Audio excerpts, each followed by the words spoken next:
বঙ্গভবনে তারেক রহমানকে আমন্ত্রণ জানালেন মহামান্য রাষ্ট্রপতি।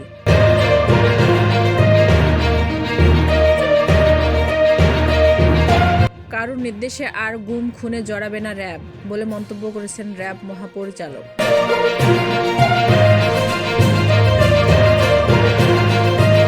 আদানির 900 মিলিয়ন রেখে গেছেন আমাদের চোরতন্ত্রের জননী বলে মন্তব্য করেছেন প্রেস সচিব।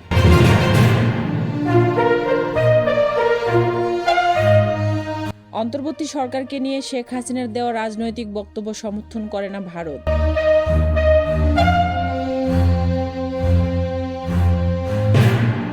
আশা করি বন্দি বিনিময় চুক্তির আওতায় হাসিনাকে ফেরত পাঠাবে ভারত বলে মন্তব্য করেছে উপদেষ্টা আসিফ মাহমুদ। একদিনে ডেঙ্গুতে 5 জনের প্রাণহানি, হাসপাতালে ভর্তি 344 জন।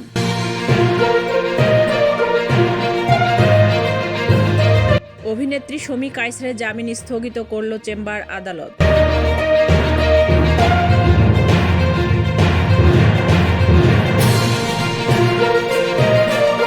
ইন্টারনেট বন্ধের বিষয়ে পলককে 18 ডিসেম্বর জিজ্ঞাসাবাদের অনুমতি দিলেন আন্তর্জাতিক অপরাধ ট্রাইব্যুনাল।